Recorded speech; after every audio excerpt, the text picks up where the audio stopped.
Ever notice how some men can build everything except peace? They succeed, they grind, they discipline themselves, yet something never settles. Relationships feel strained. Intimacy feels uncomfortable.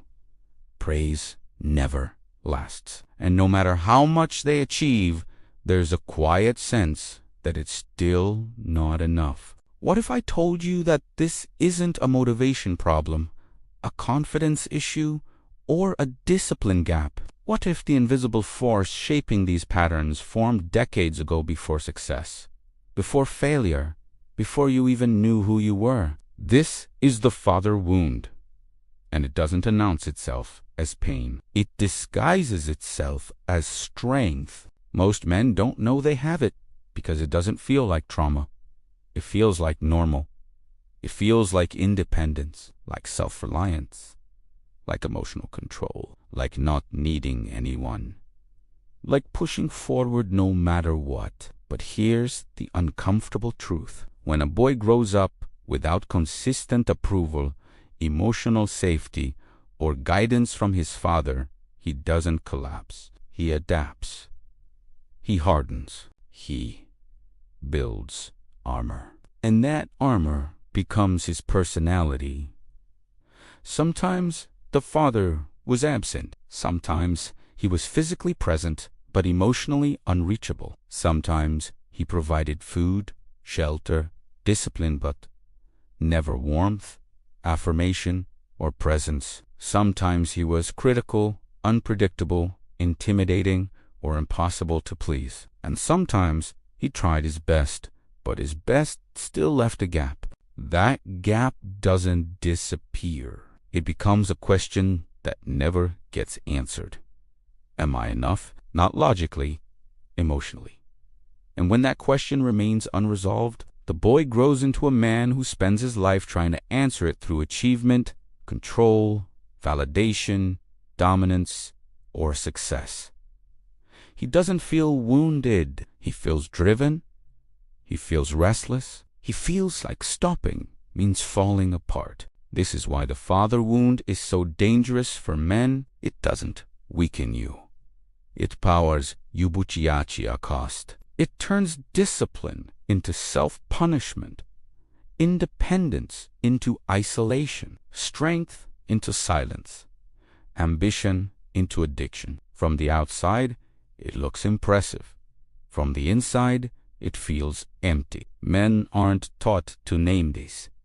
They're taught to push through it, to man up, to movion, to stop looking backward. So instead of processing the wound, they build their entire identity around outrunning it. They become the stoic man who can't express emotion, the achiever who never feels satisfied, the partner who struggles to receive love, the leader who fears authority or needs to dominate it, the man who feels calm only when he's in control. Society rewards this behavior until it doesn't, until relationships fracture, until burnout hits, until anger leaks sideways, until numbness replaces desire, until success feels hollow. This video isn't about blaming fathers.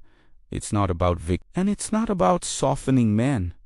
It's about pattern recognition. Because once you see how the father wound silently shapes your psychology, it stops controlling you. You stop confusing pain with personality. You stop outsourcing your worth. You stop chasing approval from people who will never give it the way you need. And most importantly, you stop passing the wound forward. Now let us expose the first silent way. The father wound distorts a man's in a world why many men confuse it for discipline, strength, or drive, and why it quietly sabotages their ability to feel grounded, fulfilled, and connected. Stay with me.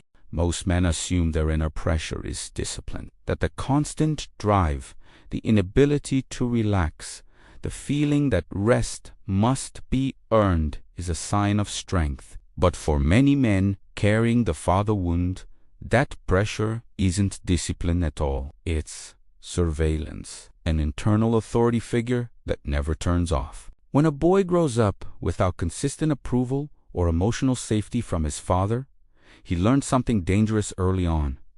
Love is conditional. Attention is earned. Worth is proven, not given. So he internalizes the father he never fully had. And that internal voice becomes relentless. It watches everything you do. It judges every pause. It whispers that stopping means failing. This is why so many men feel guilty when they rest. Why peace feels unfamiliar. Why doing nothing feels like falling behind. Even on a good day, there's an undercurrent of tension, like something bad will happen if you let your guard down. That's not motivation. That's fear wearing discipline's mask. You don't feel driven because you love the mission. You feel driven because slowing down triggers an old anxiety. If I stop producing, I disappear. This is also why external pressure feels strangely comforting to some men. Deadlines, authority structure, rules, a boss, watching, a system judging. It recreates the environment you grew up in where worth was measured, not assumed. Without that pressure, motivation collapses, direction blurs. Men describe it as laziness or burnout, but it's neither. It is the nervous system asking a question it never got answered. Who am I when I am not performing? The father wound trains men to self-police relentlessly, to stay ahead of criticism by criticizing themselves first, to anticipate rejection by rejecting their own needs, to stay sharp because being relaxed once meant being vulnerable. This creates men who are incredibly capable and deeply disconnected. Disconnected from rest, disconnected from pleasure, disconnected from their own emotional signals. They don't know when they're tired. They only know when they break. And here's the part most men never realize. This internal pressure dosing tea makes you stronger over time. It makes you brittle. It creates success that cannot be enjoyed and discipline that cannot turn off. Eventually, the system collapses through burnout, anger, addiction, emotional withdrawal, or sudden apathy. The tragedy is that many men take pride in this pressure. They identify with it. They confuse it with masculinity itself. So when the pressure disappears even briefly, they feel lost, empty, because without that internal judge, they were never taught how to self. And this bleeds into everything. Relationships feel like evaluations. Love feels conditional. Compliments feel suspicious. Praise never lands. You accept it politely, but it doesn't register because deep down, it doesn't come from the voice that matters, the one you internalized years ago. That's why success never feels like enough. You keep raising the bar, not because you're ambitious, but because the approval you're chasing was never designed to be reached. For many men shaped by the father wound, emotional closeness doesn't feel comforting. It feels risky, exposing, like standing in the open without armor. And they often don't realize this until they already inside relationships that feel strangely tense, distant, or hollow. Here's what happens beneath the surface. When a boy learns early that emotional expression is ignored, punished, or met with silence, he adapts by shutting parts of himself down. He learns that feelings don't create connection, they create vulnerability. And vulnerability, in his experience, led to disappointment. So he becomes controlled, contained, measured. As an adult, this shows up as emotional distance disguised as strength. He listens but doesn't reveal. He provides but doesn't open. He protects but doesn't fully attach. He believes closeness will cost him leverage, autonomy, or respect. This is why intimacy often feels threatening rather than nourishing. When someone gets too close, the nervous system reacts. not with fear you can name, but with discomfort, irritation, the urge to withdraw, to regain control, to create space. He may say he needs independence, he may say he's not emotional, he may say relationships feel draining, but what's really happening is that emotional closeness activates an old unresolved memory. When I needed connection, it wasn't there. So the body braces. This is also why many men feel more comfortable being admired than known. Respect feels safer than intimacy. Status feels safer than softness. Being needed feels safer than being seen, because admiration doesn't require vulnerability, but intimacy does. And here is the paradox that quietly destroys relationships. The man with the father wound wants connection deeply, but only on terms that Dante exposes him. He wants closeness without dependence, love without surrender, presence without risk. So he stays half in, and that half presence creates confusion. Partners feel him pulling away without knowing why. They sense the wall but can't name it, and the man himself often doesn't understand it either. He just knows that when things get emotionally close, something inside him tightens. This wound also distorts how men experience vulnerability. To them, vulnerability doesn't feel like honesty. It feels like weakness, like handing someone a weapon, like lowering defenses in a world that once taught them defenses were necessary. So instead of expressing fear, sadness, or uncertainty, many men default to logic, humor, detachment, or silence. They intellectualize emotions instead of feeling them. They explain instead of revealing. They manage instead of connecting. Over time, this creates a deep loneliness that's hard to articulate, because on paper, life looks fine. Relationships exist. Success exists. But something essential feels missing. What's missing is emotional safety. Not safety from others, but safety within themselves. Because no one ever taught them that closeness doesn't require collapse. That vulnerability doesn't erase masculinity. That being seen doesn't mean being diminished. And until that belief shifts, intimacy will always feel like a negotiation instead of a refuge. Now let us expose how the father wound distorts a man's relationship with authority, why some men freeze around it, others rage against it, and why both reactions come from the same unresolved place. Stay with me. For men carrying the father wound, authority doesn't register as neutral. It feels charged, loaded, emotional, even when they insist it isn't.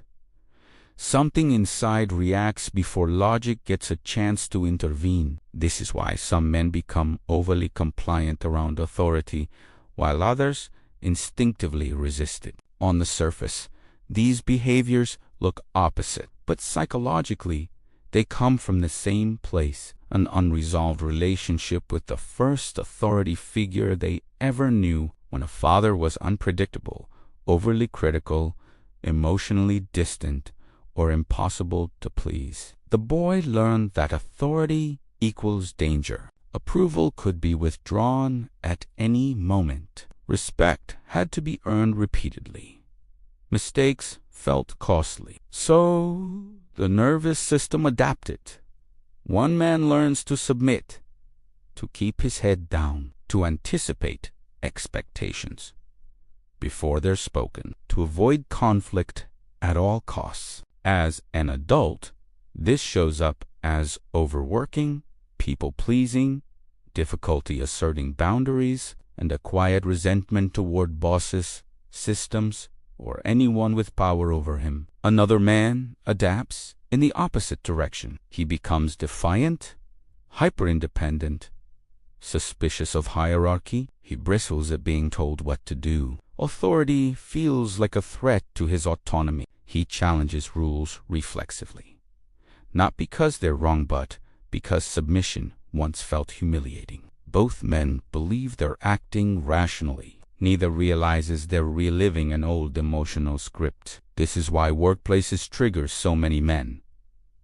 Why feedback feels personal. Why criticism cuts deeper than it should. Why praise from superiors feels intoxicating or meaningless. Why power dynamics in relationships feel tense or competitive. The father wound turns authority into a psychological mirror. You're not reacting to the manager, the system, or the partner. You're reacting to the unresolved memory of being judged, ignored, or controlled without emotional safety. This also explains why many men oscillate between craving approval and rejecting it.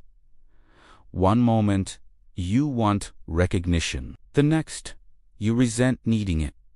One moment, you seek mentorship. The next, you feel exposed by it. That internal conflict is exhausting, and it often leads to men leave opportunities prematurely. They clash unnecessarily, or they stay silent when they should speak up, then replay the moment endlessly later. None of this is about it's about a nervous system trained early to associate authority with emotional risk. The most damaging part is that this wound distorts leadership potential. Men with the father wound often either avoid leadership altogether or overcompensate with control. They struggled to lead calmly because leadership feels emotionally loaded rather than grounded. True authority requires internal stability, and internal stability requires resolving the original relationship to authority, not rebelling against it or submitting to it unconsciously. Until that happens, power will always feel external, something to fight, chase, or fear. Now let us look at how the father wound quietly fuels male anger, not explosive rage, but the slow-burning resentment, irritability, and emotional numbness many men carry without understanding why. For many men, anger feels like the only emotion that's allowed to surface. Not because they're aggressive by nature, but because anger is the one feeling that still feels powerful. The father wound doesn't usually create explosive rage. It creates contained anger, a low-grade tension that lives in the body, irritability without a clear cause, short patience, sudden withdrawal, emotional numbness, punctuated by flashes of frustration. And most men don't connect this to their past. They think they're just stressed, or tired, or surrounded by incompetence. But anger, in this context, is a secondary emotion. It's what shows up when sadness, disappointment, fear, or longing were never allowed space. As boys, many men learned quickly that expressing hurt led nowhere. Tears were ignored, mocked, or punished. Emotional needs were minimized. So the nervous system adapted by converting vulnerable emotions into something safer. Anger doesn't ask for comfort. Anger doesn't need permission. Anger creates distance. That's why it survives. Over time, this turns into resentment toward authority, toward partners, toward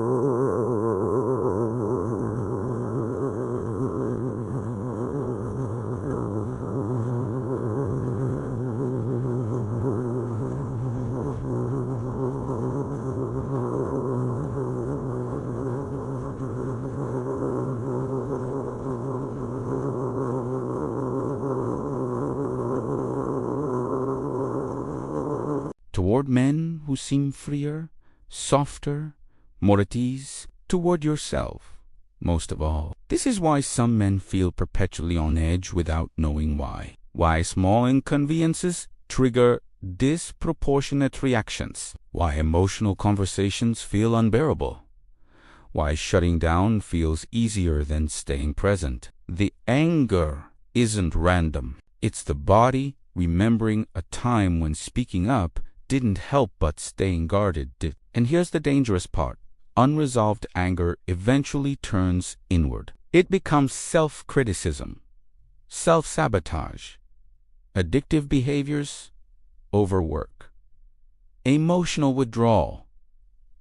Men don't implode overnight. They erode. The father wound teaches men to endure instead of process, to tolerate instead of feel, to power through instead of integrate.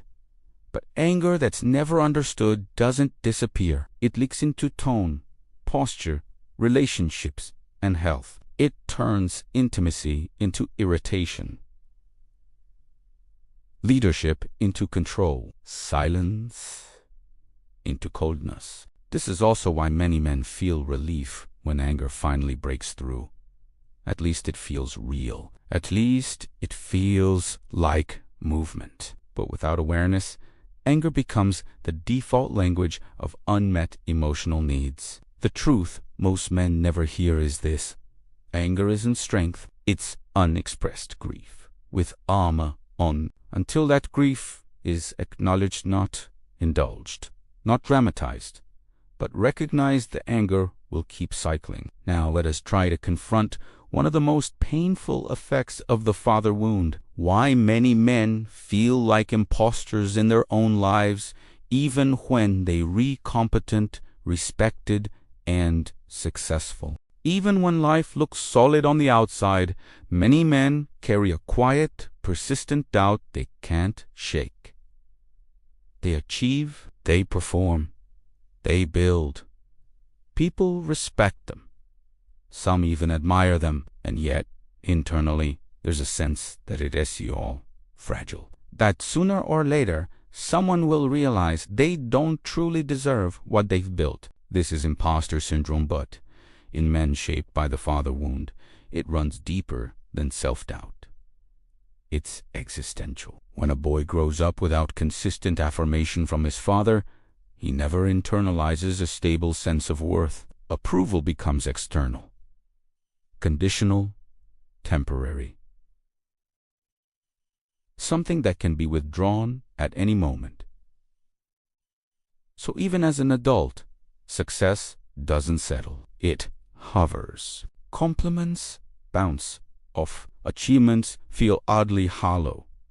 Praise creates anxiety instead of confidence. Because somewhere inside, there's a belief that worth must constantly be proven, or it disappears. This is why some men are never satisfied, no matter how far they go. The goalpost keeps moving, not because they're ambitious, but because they're trying to outrun a feeling of inadequacy that was never addressed. It's also why many men feel like frauds in rooms where they objectively belong. They assume others are more competent, more confident, more legitimate. They attribute success to luck, timing, or external factors, while internalizing failure as proof of deficiency. This isn't humility. It's instability. The father wound teaches men that validation comes from outside them, therefore can never be trusted. So they become hypervigilant, always preparing for collapse, always waiting for the moment they're exposed. And this pressure is exhausting. It creates men who overwork, not out of passion, but fear, who struggle to celebrate wins, who feel restless during calm periods, who feel undeserving of ease. Ironically, these men often appear extremely capable, because they are, but capability without internal grounding creates anxiety instead of confidence. The tragedy is that the father whose approval was once needed is no longer there, but the standard he set remains internalized, unquestioned, unreachable. So the man keeps chasing an invisible finish line. What heals? This isn't more success. It's not perfection.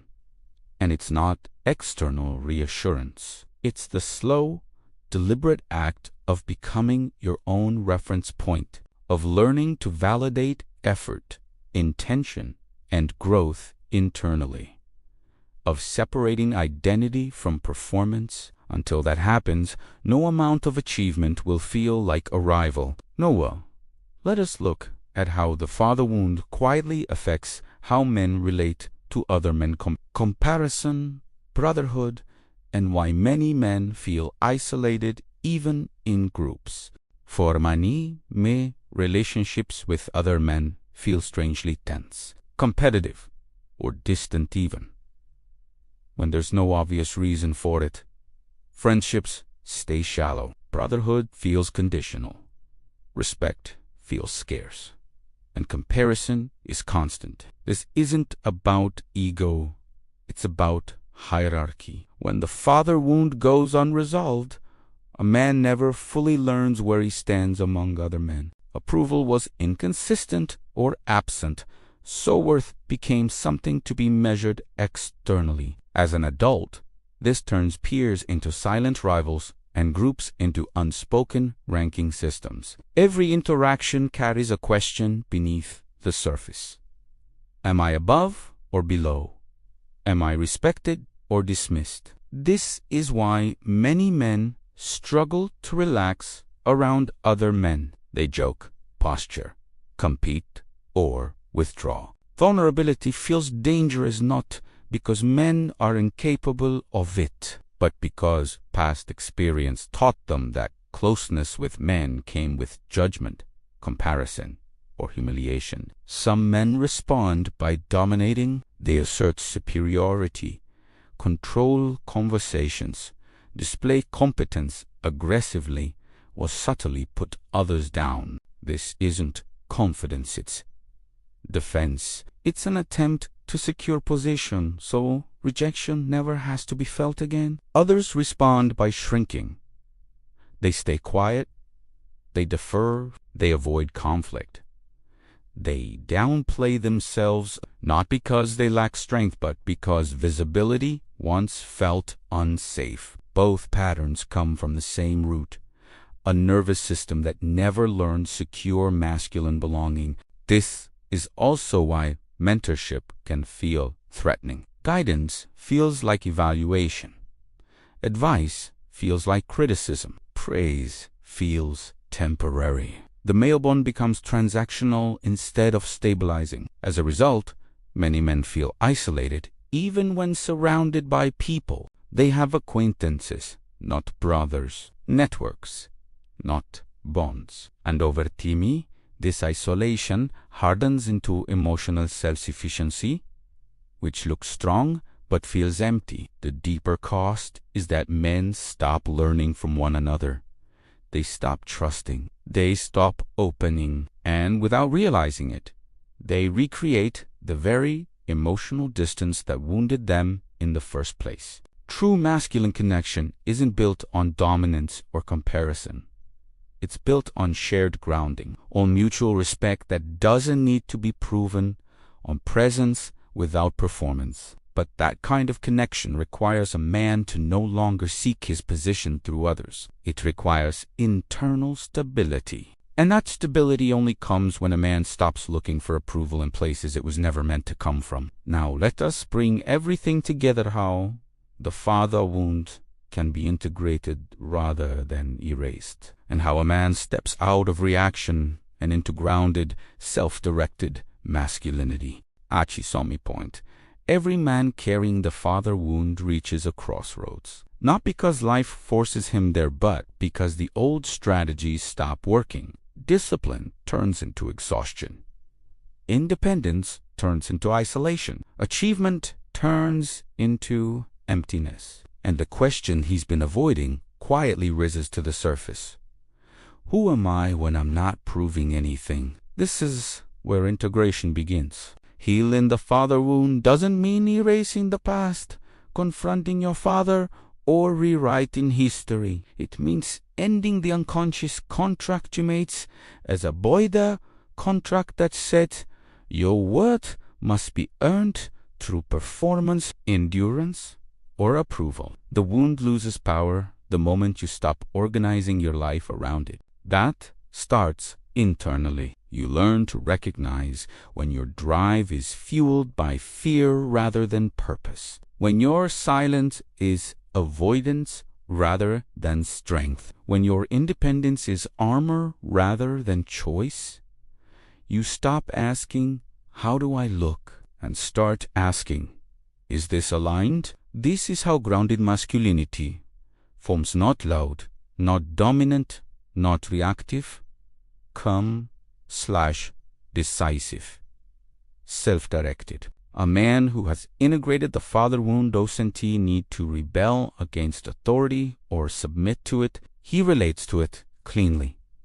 He doesn't fear intimacy or chase it compulsively. He doesn't need constant validation or hide behind isolation. He can rest without guilt, act without overthinking, lead without force. Most importantly, he becomes emotionally present without losing himself. That presence is felt in how he speaks, in how he listens, in how he sets boundaries without explaining, in how he no longer needs to harden to feel safe. And here is the quiet truth few men hear. When you stop trying to earn worth, you finally have the capacity to give it to yourself and to others. That's when leadership becomes natural, relationships become stable, brotherhood becomes possible, and purpose stops feeling like a chase. The father wound shaped you, but it doesn't have to define you. Once you see the pattern, you're no longer inside it. You're choosing your direction instead of reacting to old ghosts. And that's the shift from survival masculinity to sovereign masculinity, not loud, not fragile, not performative, grounded, integrated, free. If this resonated, sit with it. Let it challenge you. Let it sharpen your self-awareness. Because the men who understand their inner architecture don't just live differently. They lead differently.